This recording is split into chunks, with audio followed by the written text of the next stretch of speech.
So hello guys, আমি আকাঙ্ক্ষা। আজ তোমাদের জন্য আছে একটা রান্নার ব্লগ। এই রেসিপিটার নাম হলো আলু পোস্ত। কে কে আলু পোস্ত খেতে পছন্দ করো আমাকে কমেন্টে জানাও। আলু পোস্ত বানাতে বেশি কিছু লাগে না। মেন কথা, আমি রান্না করতে জানি না গাইস। এটা আমার মা রান্না করছে, আমি জাস্ট ভিডিওটা নিয়েছি আর এডিট করছি। কিন্তু যখন আমি ভিডিওটা বানিয়েছিলাম তখন যে প্রসেসিংটা আছে আলু পোস্তর, ওটা দেখেই আমি রান্নাটা শিখে নিয়েছি। তো এখন আমি আলু পোস্তটা মোটামুটি বানাতে পারবো। শুধুমাত্র আমি নয়, এই রেসিপিটা এতটাই সোজা যে যে কেউ বানাতে পারবে। যারা রান্না করতে একদমই পারে না, লাইক মি, তারাও পারবে এরকম রেসিপি বানাতে। কারণ আলু পোস্ত বানাতে বেশি কিছু লাগেই না, সামান্য কিছু মশলাই লাগে, আর এটা খেতেও দুর্দান্ত হয়। তো তোমরা একবার দেখে এটাকে তৈরি করতে পারবে খুব সহজেই। আর আলু পোস্ত বানাতে বেশি সময়ও লাগে না, একদম অল্প সময়ে তোমরা এত সুন্দর একটা রান্না প্রেজেন্ট করতে পারবে। যেমন তোমরা দেখলে, ফার্স্টে আলুটাকে ভেজে নিতে হবে। ভেজে নেওয়ার পর আবার তেল দিয়ে তেলটার মধ্যে শুকনো লঙ্কা এবং পাঁচফোড়ন দিয়ে নাড়াচাড়া করে নিতে হবে।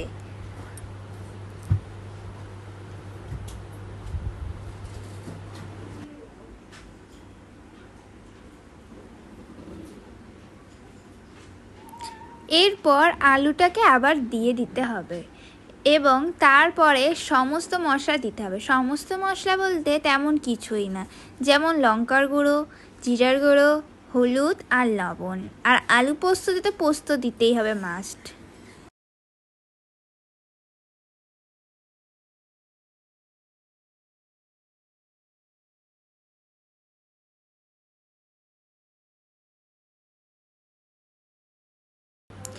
তারপর আলুর সঙ্গে মশলাটাকে ভেজে নিতে হবে। এরপর দিতে হবে পোস্ত। পোস্তর সাথে কিন্তু লঙ্কাটাও আমরা একসাথেই বেটে নিয়েছিলাম, দুটো একসাথেই দেওয়া হলো তাই।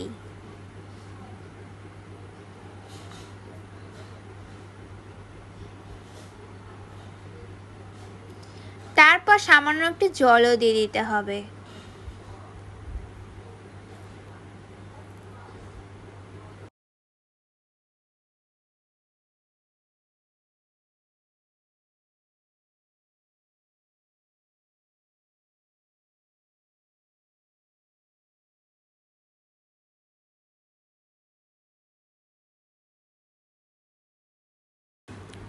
এরপর কিছুক্ষণ নাড়াচাড়া করে এর মধ্যে দিয়ে দিতে হবে সামান্য চিনি।